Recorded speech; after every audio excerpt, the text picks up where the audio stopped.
हमारे वीडियोस मसीहियों को ये समझाने और बताने के लिए बनाए जाते हैं कि प्रभु यीशु मसीह का दूसरा आगमन बहुत ही शीघ्र है और कैसे एक मसीही व्यक्ति को अपना जीवन बाइबल के अनुसार बिताना है। और उन लोगों के लिए भी बनाए जाते हैं जो जीवित और सच्चे परमेश्वर को खोज रहे हैं। किसी व्यक्ति या धर्म की आलोचना करना हमारा उद्देश्य बिल्कुल भी नहीं है।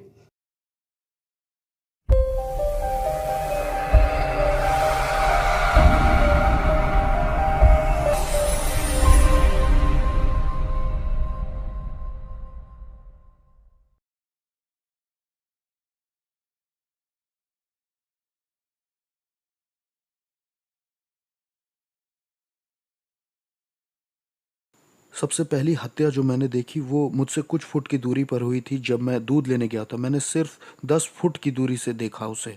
उन्होंने उसे 7 बार गोली मारी थी और मैंने एक के बाद एक बहुत सारी मौतें देखी अपनी ज़िंदगी में। साउथ ब्रॉक्स की सड़कों पर आपको एक हत्यारा, एक लूटमार करने वाला और एक बहुत चालाक इंसान बन के जीना होता है। मेरे पिता की तरफ के लोग तांत्रिक और भूत सिद्धि करने वाले थे। हम तंत्र मंत्र और भूत सिद्धि करते थे। हमारा कांटेक्ट खुद शैतान से था। मुझे याद है कि मेरे पिता कमरे में जाया करते थे शैतान की पूजा करने के लिए और मैं शैतान की उपस्थिति को भी महसूस कर पाता था। और मेरे पिता आराधना करते थे, टंग्स में बोलते थे, शैतान की अन्य भाषाएं बोला करते थे, दुष्ट आत्माओं की। और वहाँ वो फूल चढ़ाते, कैंडल जलाते और पानी डालते थे।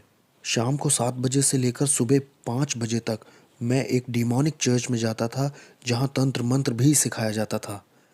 मुझे ट्रेंड किया जा रहा था, मैं ट्रेंड हो रहा था तांत्रिक बनने के लिए। मुझे भूत सिद्धि करने वाली जादूगरनी औरतें जो 30 साल से, 40 साल से, 50 साल से अपने धर्म में लगी हुई थी, ये सिखा रही थी कि कैसे बात करनी है प्रिंसिपैलिटीज से, शैतान से, ज़मीन वाली दुष्ट आत्माओं से। आप शैतान से डायरेक्ट बात नहीं कर सकते, आपको पहले अधिकार कमाना होगा। जो सबसे पहली बार भयानक हत्या हुई थी जो मैंने बताया वो यहाँ इस घर में हुई थी। हस्बैंड ने 52 बार पत्नी को चाकू मारा था और उसके सर को काट के अलग कर दिया था। हम उसकी बेटी के साथ खेला करते थे, इसलिए जब हम उसे छोड़ने आए यहाँ पर तो वो यहाँ खड़ी थी और उसको पता चला कि उसकी माँ इस तरह से टुकड़ों में काटी गई। इसी घर में हुआ था ये। एक बार मैं अपने स्कूल में अपने दोस्तों के साथ खेल रहा था तो वहाँ एक पास्टर आए, एक बैंड भी उनके साथ आया था और वो गाना गाने लग गए। लोग इकट्ठा हो गए और वहाँ बड़ा अद्भुत माहौल बन गया। पूरे स्कूल में एक खुशी की लहर दौड़ गई और मैं एक टूटे हुए परिवार से आया था। वहाँ पास्टर स्टेज पे खड़े होकर बाइबल की कुछ बात बता रहे थे, बाइबल की कहानियाँ बता रहे थे, परमेश्वर कैसे सबसे प्यार करता है और वो यही सब बता रहे थे। पहली बार मैं थोड़ा सा जुड़ा कि वाह, शायद परमेश्वर मुझसे प्यार करता है। हो सकता है परमेश्वर को मेरी या मेरे परिवार की ज़रूरत है। शायद परमेश्वर मुझे और मेरे परिवार को छूना चाहता है, हमारी परिस्थिति बदलना चाहता है। मुझे भी थोड़ा प्यार मिल सकता है, मुझे भी मिल सकता है। और वो मेरी तरफ चलते हुए आ रहे थे और मुझे पहली बार प्यार बहुत महसूस हो रहा था, इतना कि मैं समझा नहीं सकता। और ये पास्टर स्टेज से उतर के लोगों के लिए प्रार्थना कर रहा था, उन्हें छू रहा था और मुझे लगा कि अब मेरी बारी है। अब ये पास्टर मुझे छुएगा और अब यीशु मुझे कबूल करेंगे और मुझे जताएंगे कि प्यार होता क्या है। और ये पास्टर मेरे बगल से चले गए। उन्होंने मुझे कभी नहीं छुआ, उन्होंने मुझे बिल्कुल नहीं छुआ। वो नीचे लाइन तक आए, मेरे पास आए और मेरे पास से गुजर गए और दूसरे लोगों को छुआ। मुझे लगा ओह, यीशु ने भी प्यार नहीं किया, पिता ने प्यार नहीं किया, मेरा घर परिवार भी टूटा हुआ है। यीशु को शायद अच्छा लगता है कि मेरी माँ मार खाती है, मेरे भाई और मैं भूखे सो जाते हैं। उसे शायद अच्छा लगता है कि हमारे अपार्टमेंट में लाइट नहीं है, हम स्कूल में मिसफिट हैं, उसे हमारा स्कूल आना भी अच्छा नहीं लगता। ये जो यीशु है ना, ये भी मेरे बाप की तरह ही है, इनमें कोई अंतर नहीं है, ये भी मेरे पिता जैसे ही हैं। और मैं टूटा हुआ और बड़ा उदास अपने घर पहुंचा और मुझे याद है 1 या 2 हफ्ते बाद लगभग मैं स्कूल के बाहर थोड़ी मस्ती कर रहा था, अपने दोस्तों के साथ मज़े ले रहा था और मैंने सुना कि कुछ नीचे गिरा। वो एक वुडू नेकलेस था। मैंने उसे उठाया और पहन लिया। उसमें बहुत सारे रंग थे और ये नेकलेस ही मेरा शैतान के साथ पहला कांटेक्ट था। कुछ समय के बाद हम टैरो कार्ड रीडिंग करने गए। वहाँ मैं जब गया तो मैं लगभग 10 साल का था, मैं छोटा ही था। वहाँ पर जो औरत भूत सिद्धि करती थी, टैरो कार्ड रीडिंग करती थी, वो विच लेडी, उसने मुझ में अपनी आंखें बिल्कुल धंसा दी। वो बिल्कुल मुझ पर फिक्स हो गई। हमें ये लड़का चाहिए, हमें ये लड़का चाहिए ही चाहिए। हम इसे सेंटेरिया का रिसर्च करने वाला बनाएंगे और ये स्पिरिचुअलिज्म को भी आगे बढ़ाएगा। स्पेनिश में आत्माओं की साधना करना डिमोनिक है और सेंटेरिया संतों की पूजा कहलाती है, लेकिन वो है दुष्ट आत्माओं की पूजा। और अगर ये तुमने हमें नहीं दिया तो ये 30 दिन में अपनी आंखें खो देगा। मेरी माँ माँ होने के नाते मान गई और उसने अपना फर्नीचर बेच दिया, उसने अपना बेडरूम सेट बेच दिया सिर्फ $250 जुटाने के लिए, ताकि मेरी पहली सेरेमनी हो। इस औरत ने मेरी माँ के दिल में बहुत डर बैठा दिया था और मेरी माँ ज़मीन पे सोने लग गई क्योंकि उसके पास बेड नहीं था और वो ये भी नहीं चाहती थी कि मेरी आंखें खोएं। तो इन लोगों ने मुझे अंधकार की दुनिया में आगे बढ़ाया जब मैं 10 साल का था। फिर पहला एनकाउंटर जो मेरा हुआ, मैं जब 10 साल का था, वहाँ डेविल आया और उसने ऑफरिंग भी कबूल कर ली। मेरी ज़िंदगी अब शैतान को सौंप दी गई थी और उन्होंने मेरे गले में 5 मालाएं पहनाई। ये 5 तरह की बड़ी दुष्ट आत्माएं थीं जो आसमानी मकामों में रहती हैं। ये शैतान के नीचे होती हैं। उन्होंने ये मेरे गले में पहना दिया, जिन्हें सेंटेरिया कहते हैं। उन्होंने कहा कि यही रूहें आज से तुम्हारी मदद करेंगी और ये तुम्हारे स्पिरिचुअल गार्डियन एंजल्स हैं और अब से यही तुम्हारी आगे को फिक्र करेंगे। ये जो कोने की बिल्डिंग आप देख रहे हैं इधर, इस कोने की, ये पूरी लगभग खाली रहती थी और मैं और मेरा भाई यहाँ ऊपर से उतर करके और पंप से पानी लेने जाते थे। ये वाला पंप था वो। ये खाली थी और ज़्यादातर अपार्टमेंट यहाँ के खाली ही थे और मैं और मेरा परिवार ही सिर्फ यहाँ रहते थे। मेरा जो पूरा चैपल था वो इन्हीं सब कामों में लगा हुआ था। वो शैतान की पूजा करते थे और हम डिमोनिक चर्च में जाते थे शाम को 7 बजे से लेकर सुबह 5 बजे तक। भूत सिद्धि वाली औरतें और तांत्रिक हमें सिखाते थे। वो बुलाना सिखाते थे, नियम कायदे और अधिकार के विषय में सिखाते थे। इस जगह को कौन देखता है, ऊपर हाकिम कौन है और यहाँ की प्रिंसिपलिटीज का नाम क्या है और किस तरह से हमारा चैनल काम करता है। 13 साल का होते होते मुझे शरीर से आत्मा को अलग करना आ गया था और मैं शरीर घर में छोड़कर स्पिरिट रेल्म में निकल जाता था, अलग क्षेत्रों में, और जाकर वहाँ श्राप बोलता था। अंधकार का साम्राज्य बढ़े और आस पड़ोस श्रापित हो जाए। यहाँ पर होमोसेक्सुअलिटी आ जाए, यहाँ पर डीमंस आ जाए, यहाँ पर spirit of murder, spirit of suicide आ जाए। मुझे अपने आस पड़ोस में ये सारे चैनल्स चलाना आ गया। 15-16 की उम्र आते आते मैं हॉस्पिटल्स में जाके आईसीयूज़ में मौत हो जाए ऐसा बोलता, दूसरे कमरों में मौत हो, ये इंसान मर जाए, ताकि डेविल की नज़र में मेरा लेवल या मेरा ओहदा और बढ़ सके और मैं न्यूयॉर्क सिटी का सबसे बड़ा डेविल वर्शिपर बनना चाहता था। शैतान मेरा बाप बन गया, उसने मेरे बाप की जगह ले ली क्योंकि मैंने ऐसी दुआ की थी कि मेरे बाप को मार दो। 33 साल की उम्र में मेरे बाप को चेहरे पर गोली मार करके ख़त्म कर दिया था एक नाइट क्लब में एक औरत की वजह से। जब वो घर आ रहे थे, शैतान ने उन्हें ले लिया और उसने कहा कि मैंने पुराने से नए को बदल दिया है और ऐसे डेविल मेरा बाप बना।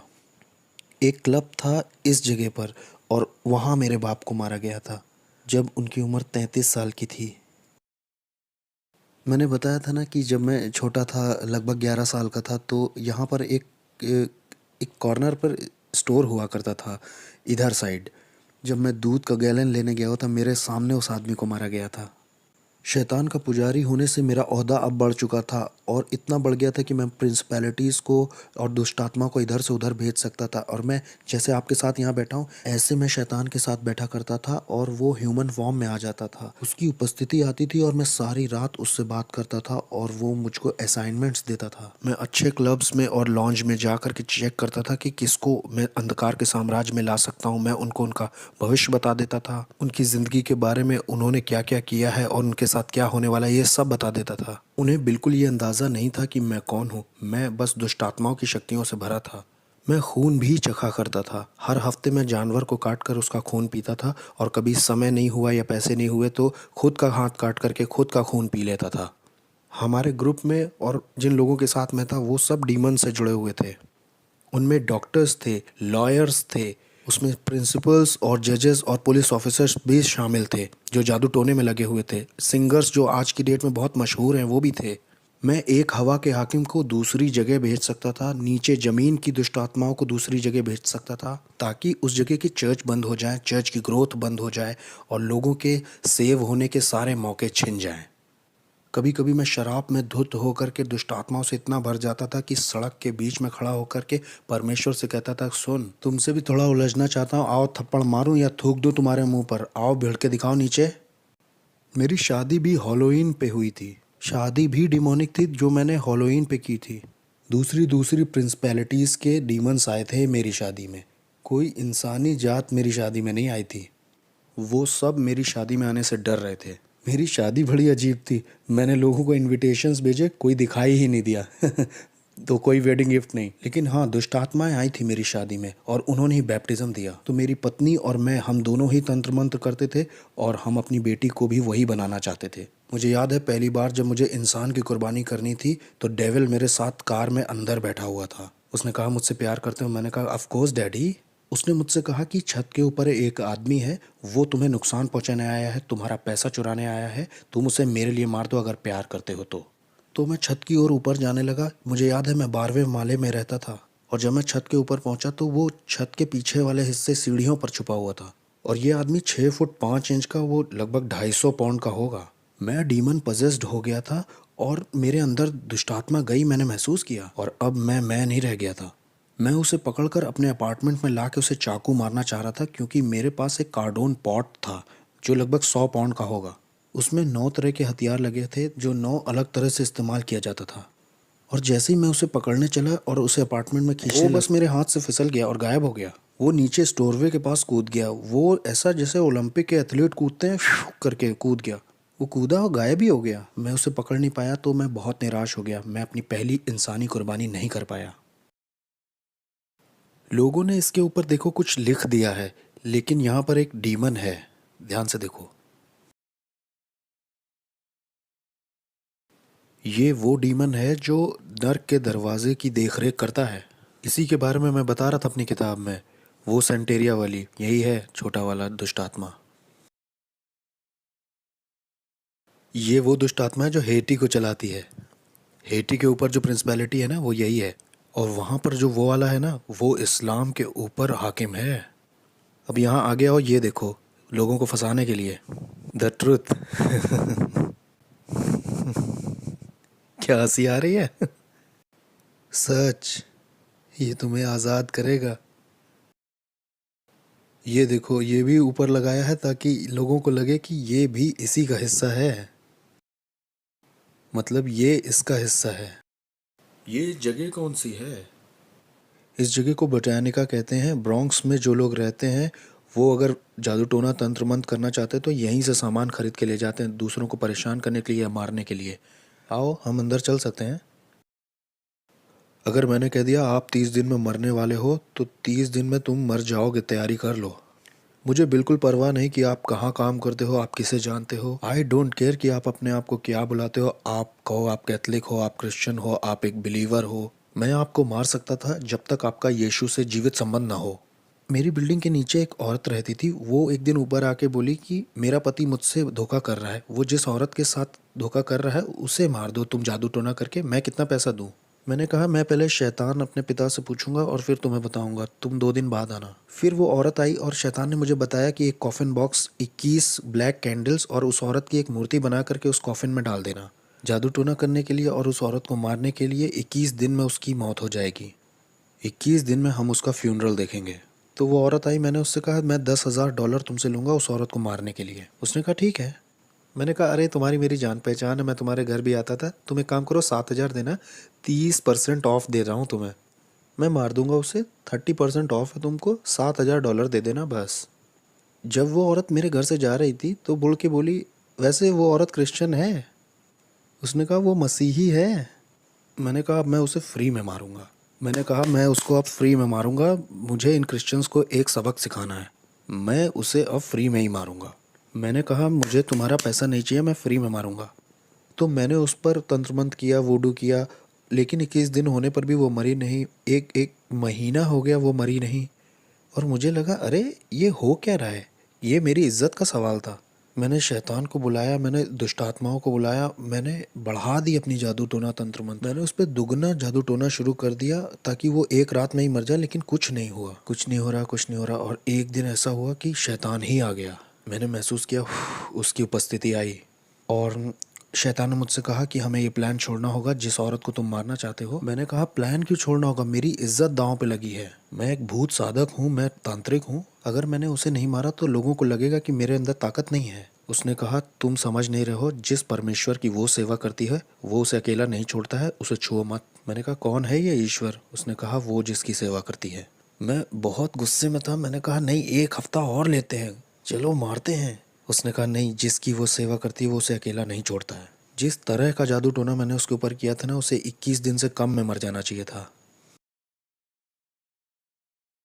और भाई कैसे हो?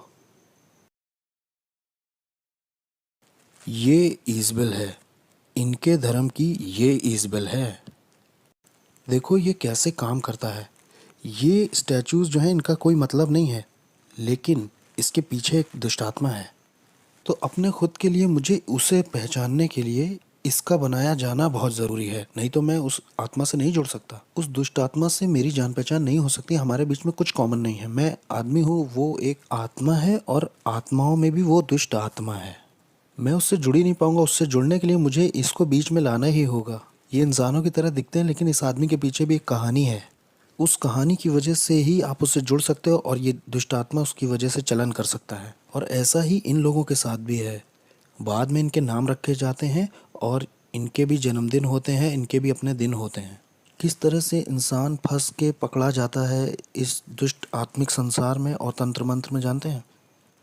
ये वो जाल हैं जिनसे दुष्ट आत्माएं ऑपरेट करती हैं, अपना चलन करती हैं।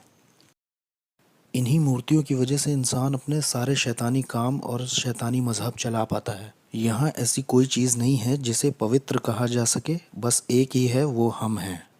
इस जगह पे होता क्या है? वहाँ पीछे तंत्र मंत्र होता है, वूडू होता है। वहाँ कुछ मंत्र बोले जाते हैं और उससे मूर्तियाँ पवित्र की जाती हैं। ये सारी दुष्ट आत्माएं चाहती हैं कि आप एक नई मूर्ति खरीदें ताकि आप दुष्ट आत्मा को घर ले जा सकें। ये देखो, खास प्रार्थनाएं। ये आपको विश्वास दिलाना चाहते हैं कि आप परमेश्वर से प्रार्थना कर रहे हो। मैं भी यही किताब इस्तेमाल करता था, खास प्रार्थनाएं। इनका मकसद ही है कि आपको लगे कि आप ईश्वर से प्रार्थना कर रहे हैं, लेकिन इनमें कोई भी ईश्वर, इसमें बाइबल का कुछ नहीं है, ना बाइबल की कोई बात है, ना क्रूस की कोई बात है। मैं न्यूयॉर्क अमेरिका में तीसरे नंबर का वो इंसान था जिसके पास एक ऐसी किताब थी जिसमें चिन्ह बने थे सारी दुष्ट आत्माओं के और सारे हाकिमों के, और कैसे लोग ये तंत्र मंत्र सीख सकते हैं। और कोई इस तरह की किताब को नहीं रख सकता, या किसी के पास ऐसी किताब नहीं हो सकती जब तक डेविल उस पर खुद साइन ना कर दे। और मैं तीसरा वो इंसान था जिसके पास ये किताब थी। और मैं इस किताब के निशानों का इस्तेमाल करके जादू टोना करता था ताकि लोगों का दिमाग ख़राब हो जाए और वो बीमार पड़ जाए। जाने कैसे तंत्र मंत्र से मैं उन्हें बीमार करके लेप्रोसी, किसी को कैंसर दे देता था। मैंने लोगों के ऊपर ऐसा जादू टोना किया कि उनके साथ गर्भपात हो, उनके जीवन में अबॉर्शन आ जाए, लोग हॉस्पिटल जाएं, सर्जरी ही करवाएं, बिना सर्जरी के हॉस्पिटल में रहें। जादू टोने से मैंने लोगों को पागल भी किया है। मैंने जादू टोना करके लोगों के ऊपर दुष्ट आत्माएं भेजी, बाइपोला की, सिजोफ्रेनिया की, और भयानक बीमारी और सुसाइड की स्पिरिट। मैं रात भर बैठकर शैतान से घंटों बात किया करता था। जब क्रिश्चियंस यहाँ चर्च भी 1 घंटे के लिए नहीं जाते, बहुत से क्रिश्चियंस 1 घंटे दुआ भी नहीं करते।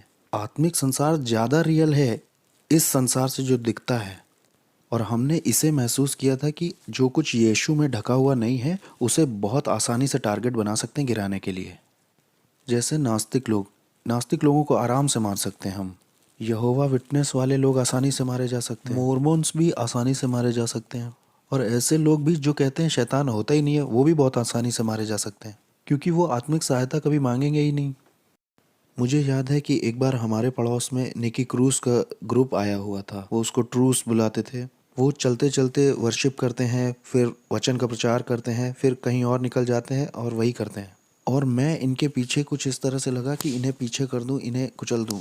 और ये जवान बच्चे थे, कोई 18, कोई 19, कोई 20, कोई 16 ऐसे थे। और मैंने कहा कि ये मेरे पड़ोस में कैसे ये गंदे गाने, ये कूड़ा मेरे बगल में बजा सकते हैं, जिसे आज हम आराधना कहते हैं। ये गंदे गाने थे मेरे लिए। अब मैं इनके पीछे पड़ के इन्हें बर्बाद कर दूंगा। जब मैं वहाँ ऊपर गया तो जहाँ मतलब वो लोग थे, वहाँ एक आँख की दीवार थी जिससे मैं उन्हें छू नहीं पा रहा था और ना उसके पार जा पा रहा था।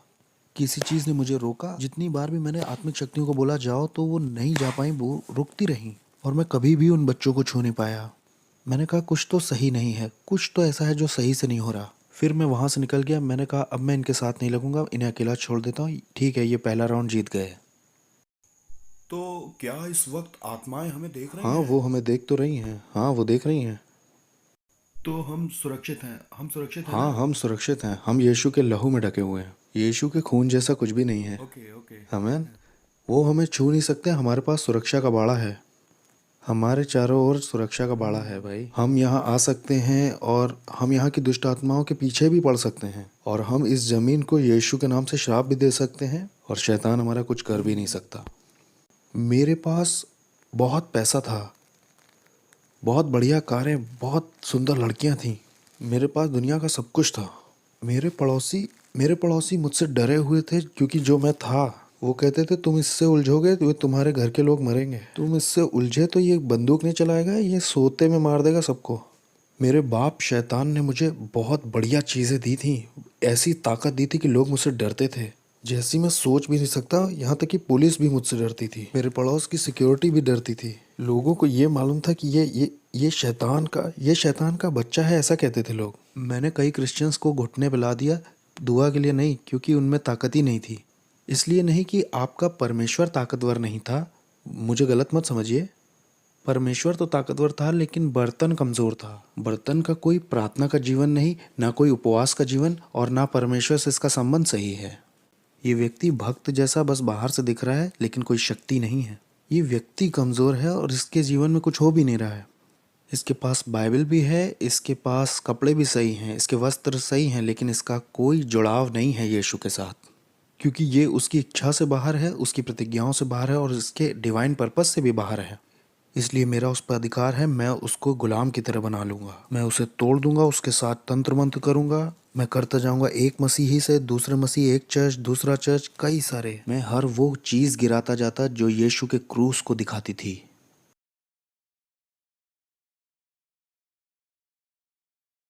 बहुत ही दुष्ट आत्माओं से भरी हुई जगह है। तो इस जगह का बहुत असर होगा ना आस पड़ोस पर। हाँ, और क्या। ये जो पूरा एरिया है ना, ये इसी की वजह से लॉक्ड है। ये शैतान का गढ़ है, हम शैतान के गढ़ में गए थे। इस गढ़ का पूरा बाजार नरक से था। सोचिए, ये जाते हैं $100-200 लेकर के ये सब खरीदने के लिए, और इससे उन्हीं का नुकसान होता है, इससे दूसरों का, गरीबों का भला हो सकता है। इससे उन्हें लगता है कि उनकी ज़िंदगी और अच्छी हो जाएगी, उनकी ज़िंदगी और बेहतर बन सकती है। इससे वो सोचते हैं कि उनकी उन्नति होगी, उनके शाप, उनकी पीढ़ियों के शाप टूटेंगे। ये मोमबत्तियाँ, ये वुडू खरीदने से इन्हें लगता होगा, लेकिन परमेश्वर कहता है कि ये तुम्हें फ्री में दे रहा हूँ मैं, बस अपनी ज़िंदगी मुझे दे दो और मैं तुम्हें आज़ाद करूँगा। लेकिन ये इन्हें नहीं चाहिए, ये उनके लिए बहुत मुश्किल है, ये तो इनके लिए बहुत कॉम्प्लिकेटेड है। लोग इस तरह की जगह में आते हैं, $200 भी ख़राब करते हैं, और ज़िंदगी सोचते हैं अच्छी हो जाएगी और बहुतायत से भर जाएगी। हेटी के ऊपर जो दुष्ट आत्मा है, उससे मेरा कांटेक्ट था, उसका नाम है कैंडेलो, उससे मेरा संपर्क था, और मायामी के दुष्ट आत्माओं से भी संपर्क था, अफ्रीका की दुष्ट आत्माओं से भी था, न्यूयॉर्क के ऊपर जो हवा के हाकिम है उनसे भी था, कुछ और भी थी जो दुनिया भर में जाना चाहती हैं। यहाँ पे एक सड़क है, वहाँ दूसरी दुष्ट आत्माएं हैं, हाकिम हैं। 42 नंबर की सड़क पर जो दुष्ट आत्मा है वो यहाँ आना चाहती थी। मैं ये कहूँगा कि मुझ में विवेक नहीं था। मैंने अपने भाई के ऊपर, सगे भाई के ऊपर जादू टोना तंत्र मंत्र करके उसे 5 साल की जेल करा दी। अपना खुद फ्लैश एंड ब्लड था, मेरा खुद का भाई, तंत्र मंत्र से 5 साल के लिए अंदर हो गया वो। मेरा एक और भाई था, एक बार वो मेरे घर आया था बड़े एटीट्यूड में, तो डीमन उसके ऊपर कूद गया है। वो मेरे घर से ऐसे भागा, उसका पेट दर्द बहुत बढ़ गया था। मेरी माँ भी इस बात की गवाही दे सकती है। मैंने अपने शरीर के साथ बहुत सारे रीति रिवाज किए थे, इतने सारे संस्कारों से गुजरा था मैं। लास्ट वाले में मैंने अपनी आत्मा शैतान को सौंप दी थी। एक सेरेमनी में मैंने गन पाउडर और जानवर का खून पिया था, जिसे सैंसी कहते हैं। सैंसी हेशे और फ्रेंच की सेरेमनी है। ये एक दुष्ट आत्मा के साथ का संस्कार है, जिससे मैं किसी के घर जाके कुछ खाता हूँ तो वो उसमें जादू टोना नहीं कर पाएंगे, कुछ इस तरह की। और जो आप जानते हैं वो सब मैंने किया था। मैं जिस दुष्ट आत्मा वाले चर्च में जाता था, वहाँ एक सीक्रेट मीटिंग होती थी हर साल। हर एक बड़ा जादू टोना, तंत्र मंत्र, वॉलॉक, विचेस उसमें आते थे। वहाँ ये फैसला लिया जाता था कौन सा हाकिम किस जगह के क्षेत्र पर राज्य करेगा। हम कलीसिया से ज़्यादा संगठित यानी ऑर्गेनाइज्ड थे। अंधेरे का जो साम्राज्य है वो यीशु मसीह की कलीसिया से ज़्यादा ऑर्गेनाइज्ड है। हमें पता था सेरेमनीज कैसे करनी है। अगले साल की तैयारी इस साल के ख़त्म होने से पहले ही हो जाती थी। यहाँ क्रिश्चियंस 1 घंटे के लिए प्रार्थना नहीं करना चाहते हैं। यहाँ क्रिश्चियंस का लगातार वाला रिश्ता नहीं है चर्च में परमेश्वर के साथ। मैंने 1 साल का रेस्ट भी लेना चाहा, और शैतान ने 1 साल के लिए मेरी आंखों की रोशनी ले ली। मैं 1 साल तक पूरी तरह से अंधा था, इसका सर्टिफिकेट भी है मेरे पास। मैं पूरी तरह से अंधा था। वो लोग मेरी यहाँ तक तैयारी करा रहे थे कि एक देखने वाला कुत्ता ले लो और वो जो स्टिक लेके चलते हैं ना, आपने देखा होगा वो। मेरी माँ ने 1 साल मेरा ध्यान रखा। मेरी आंखें पूरी तरह से अंधेरी हो गई थी। एक बादल जैसा धुआं मेरी आंखों के ऊपर आ गया था। मैं पूरी तरह से अंधा था और जब मैंने शैतान को अपनी ज़िंदगी वापस दे दी तो 7 सर्जरीज के बाद मेरी शैतान ने आंखें लौटा दी और फिर मैं दोबारा देख पाया। और ये मेरी सज़ा थी जो शैतान ने दी कि 1 साल की छुट्टी मुझे चाहिए थी। मैं 1 साल की छुट्टी लेना चाहता था। शैतान ने कहा अच्छा छुट्टी चाहिए, ये लो, और उसने मेरी आंखें ले ली। और इस तरह की दुनिया का था मैं कि आप शैतान से पंगा लोगे तो शैतान आपको या आपके परिवार के लोगों को मारेगा। एक तरह का डर आपको हमेशा रहेगा कि आप ये धर्म छोड़ नहीं सकते। सेंटेरिया, पोलोनियम्बे, स्पिरिचुअलिज्म, ये धर्म छूटेगा नहीं। डॉक्टरों के पास कोई एक्सप्लेनेशन नहीं था कि मेरी आंखें कैसे गईं। जबकि मैं कहूँ क्रिश्चियंस, मसीही जब गलत करते हैं या उनसे बुरा हो जाता है तो उनके घर में जो कुछ दिखाई देता है वो है दया और अनुग्रह। लेकिन अगर आप शैतान को कुछ ऐसा दिखाते हो तो शैतान को पसंद नहीं आया तो आपको या आपके परिवार को मारता है। मुझे याद है एक बार एक औरत को शैतान ने कहा इस आदमी से मत मिलना। उसने परवाह नहीं की क्योंकि वो उससे प्यार करती थी। इसलिए शैतान ने एक दुष्ट आत्मा एक ऐसे इंसान के अंदर भेजी जो सड़क पर रहता था। उसने हथौड़े से उस औरत के सिर पर 17 बार वार करके मार दिया। एक बार मैं अपने घर में बैठा हुआ था, बहुत अमेजिंग था। मैं नाइट क्लब से लौट के आया था। मैं टीवी पर जेरी स्प्रिंगर नाम का एक शो देख रहा था। वो बड़ा अजीब सा शो है। लोग उसमें एक दूसरे को मारते हैं और मुझे उसमें बड़ा मज़ा आता था। मज़े लेके मैं उसे देख रहा था, हंस रहा था और मैंने एक आवाज़ सुनी, बेटे मैं जल्दी आ रहा हूँ, तुम अपनी ज़िंदगी से क्या करोगे। एक सुनने वाली आवाज़ बहुत शार्प उस कमरे से आई थी। मैंने सोचा कि शायद टीवी से आई है। मैंने कहा ये टीवी से नहीं आई है क्योंकि यहाँ तो लोग लड़ रहे हैं, एक दूसरे को मार रहे हैं। मैं शैतान की भी आवाज़ पहचानता था। शैतान के साथ तो मैं ऐसे बैठता था जैसे आपके साथ बैठा हूँ। कभी वो इंसान के रूप में भी आता था, कभी वो कमरे में उसकी उपस्थिति आती थी। उसकी उपस्थिति आते ही कमरे का माहौल बदल जाता था। वो मेरे सामने बैठा करता था और मेरे कॉन्शियस से बात करता था। हम रात भर ऐसे बात किया करते थे। मुझे उसकी आवाज़ पता थी। ये मुझे ऐसे पता था जैसे आपको अपने हाथ पैर पता है। मुझे हर एक हाकिम के बारे में जो कनाडा पे या अमेरिका पे या कहीं का भी हाकिम हो पता था उसके बारे में। हर प्रिंसिपैलिटी जो किसी मज़हब की थी वो भी मुझे पता थी। चाहे वो कोई ऑकल्ट हो, न्यू एज हो, बुद्धिज़्म हो, इस्लाम हो, सेंटेरिया हो या स्पिरिचुअलिज्म हो, मुझे हर एक दुष्ट आत्मा का पता था। हर एक हाकिम के प्रिंसिपैलिटीज़ का मार्क मेरे पास था। ज़मीन की दुष्ट आत्माओं का भी और शैतान का, इज़बेल का। मैं हर एक के नाम बता सकता हूँ जिनके नाम आप भी नहीं जानते होंगे। मैं उनको नाम से जानता था। लेकिन ये आवाज़ उन सब आवाज़ों से बहुत अलग थी। वो आवाज़ जाने कहाँ से आई थी। वो हवा से आई थी वो आवाज़। मैं एक तरह के सदमे में आ गया और फिर मैंने एक तरह का दर्शन पाया अपने अपार्टमेंट के दूसरी तरफ। मैंने देखा कि पूरे आसमान में आग है और नीचे के जो लोग हैं वो उससे बचने के लिए इधर उधर दौड़ रहे हैं कि कोई जगह मिल जाए शायद। मैंने कहा ये कैसा दर्शन, मैंने उसे छोड़ दिया। और फिर मुझे याद है जब मैं सोने गया, बहुत गहरी नींद थी और मैंने एक टी शर्ट मुंह पे डाली, मैं सो गया और मैंने देखा कि मैं एक ट्रेन में हूँ। उसमें बहुत सारे लोग हैं। मैं कुछ समझ ही नहीं पा रहा था कि मैं ट्रेन में क्या कर रहा हूँ। ये ट्रेन इतनी तेज़ चल रही थी कि आप समझ नहीं सकते। मैं पृथ्वी पर इतनी तेज़ किसी चीज़ में नहीं चढ़ा। और ये ट्रेन नर्क में आ गई। यीशु मसीह मुझे नर्क ले आए।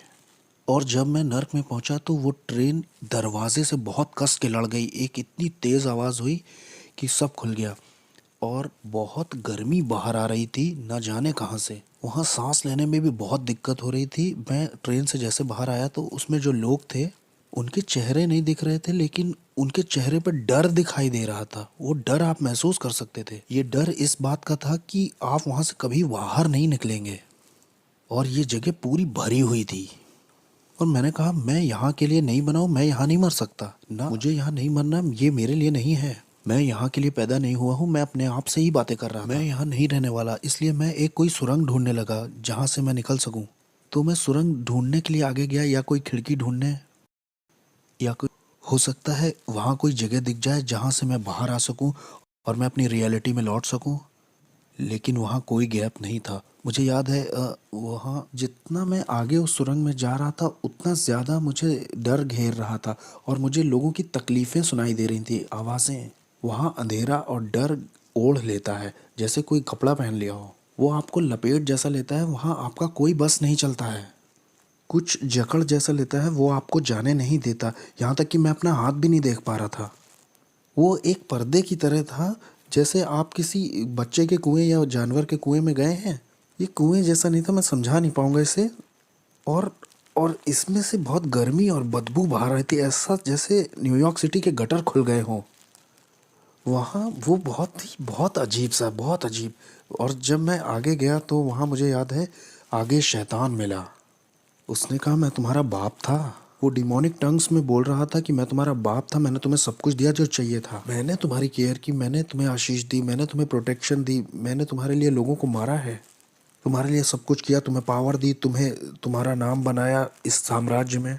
जो तुम्हारे विरोध में उठे उन्हें मार दिया, क्योंकि मैं तुम्हारा इस्तेमाल करने वाला था अपने राज्य को लाने के लिए पृथ्वी पर। और तुम मुझे छोड़ना चाहते हो, मुझसे धोखा करना चाहते हो। और ये सब डिमोनिक टंग्स में हो रही थी, और मैं भी उससे दुष्ट आत्माओं की अन्य भाषा में बराबर बोल रहा था। मैंने कहा नहीं, मैं छोड़ूंगा नहीं, मैं बस कंफ्यूज हूँ, मुझे समझ नहीं आ रहा हो क्या रहा है। उसने कहा नहीं, मुझे मालूम है तुम क्या करोगे, तुम मेरे धर्म को एक्सपोज करोगे कि मैं कौन हूँ और मेरे आत्मिक संसार में कैसे काम करता हूँ। मैंने तुम्हें वो चीज़ें बताई हैं जो किसी को नहीं बताई, क्योंकि मैं तुम पे भरोसा करता था कि तुम मेरे राज्य को आगे बढ़ाओगे, क्योंकि मैं और तुम्हारा इस्तेमाल करना चाहता था बड़े पैमाने पर। और कंफ्यूज होकर उसने मेरी मेरी गर्दन पकड़नी चाहिए। और जैसे ही मुझे मारने के लिए उसने गर्दन पकड़नी चाहिए, एक क्रॉस मेरे हाथ में यीशु मसीह का आया। और न जाने 3-4 क्रॉस कैसे नर्क में आ गए जब मैंने ब्लू शॉर्ट्स और टी शर्ट पहन रखी थी। और जैसे ही मैंने वो क्रूस उसके ऊपर छुआया, वो ऐसे पिघल गया जैसे वो कोई बच्चा हो। वो एक बच्चे की तरह ज़मीन पर गिर पड़ा और उसमें कोई ताकत नहीं थी। और फिर मैंने उस मौके का फ़ायदा उठा करके भागना शुरू किया उस तरफ जिधर दरवाज़ा लग रहा था मुझे, या शायद वहाँ कोई मुझे दरवाज़ा दिखाई दे जाए। जो मेरी उम्मीद थी, वहाँ वहाँ आशा जो थी वो ऐसी थी जैसे वहाँ किसी तरह की कोई आशा ही ना हो। वहाँ कभी ऐसा नहीं लगता कि आप बाहर आ पाएंगे। बस बस यही आपका द एंड है। जिस डर ने उस वक्त मुझे पकड़ रखा था, वो डर मैं समझा नहीं पाऊंगा, ऐसा डर मुझे कभी नहीं लगा। मैंने उस तरह की निराशा कभी महसूस ही नहीं की थी। ये बिल्कुल स्वर्ग का ऑपोजिट था। वो खुशी और आनंद का ऑपोजिट था, शांति का ऑपोजिट था, जीवन और उजियाले का ऑपोजिट था। ये जगह तो अंधकार और तड़प की जगह थी। अगर अगर मैं यहाँ रहता हूँ तो मेरे परिवार मुझे कभी नहीं ढूंढ पाएगा कि मैं यहाँ हूँ। मेरी पत्नी, मेरी बेटी मुझे कैसे ढूंढ पाएंगे, कैसे देख पाएंगे अब। जब मैं उस सुरंग के और गहरे में जा रहा था, ये सोचते हुए कि वहाँ शायद कोई दरवाज़ा हो या किसी तरह की कोई दरार वहाँ हो, वहाँ शैतान फिर से दिखाई दिया और उसने कहा कि मैं तुम्हें मार दूंगा अब। समर्पण के समय में मैंने तुम्हारे शरीर पर कुछ दुष्ट आत्माओं की भाषा में निशान बनवाए थे जो मेरे कॉन्ट्रैक्ट हैं, इससे मैं तुम्हें मार दूंगा। उसने कहा अरे बेवकूफ़, ये मेरे निशान है, ये इस बात के निशान है कि मैं तुम्हारा मालिक हूँ, मैं तुम्हारा मालिक हूँ, कोई और तुम्हारा मालिक नहीं है, मैं हूँ। या तो तुम मेरे लिए जियोगे या तो मरोगे। और फिर जैसे ही उसने अपने हाथ बढ़ाए मुझे दोबारा पकड़ने के लिए, मैंने तो सोचा मेरी कहानी ख़त्म अब। वो मुझे दूसरी बार पकड़ने आया है। क्रूस यीशु मसीह का बीच में आ गया, नर्क में।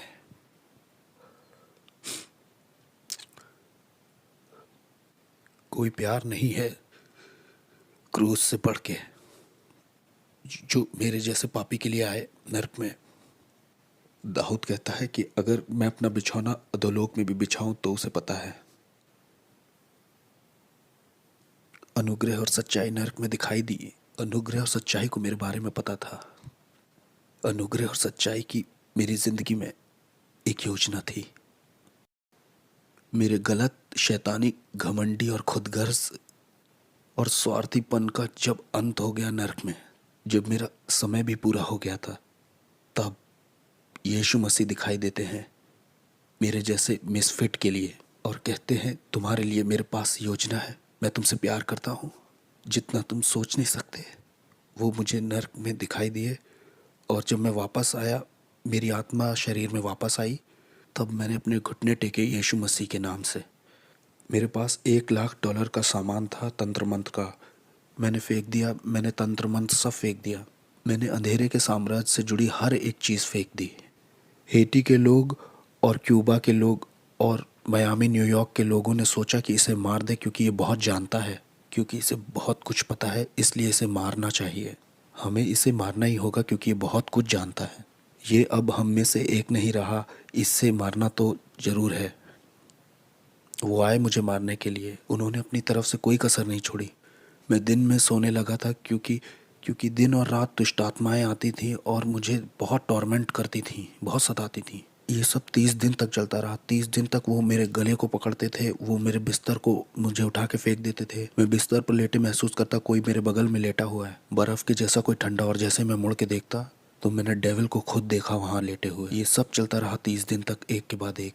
मुझे सताया जा रहा था, टॉर्चर किया जा रहा था, पागल करने की कोशिश की जा रही थी। मेरे शरीर से मेरी आत्मा खींचने की कोशिश की जा रही थी।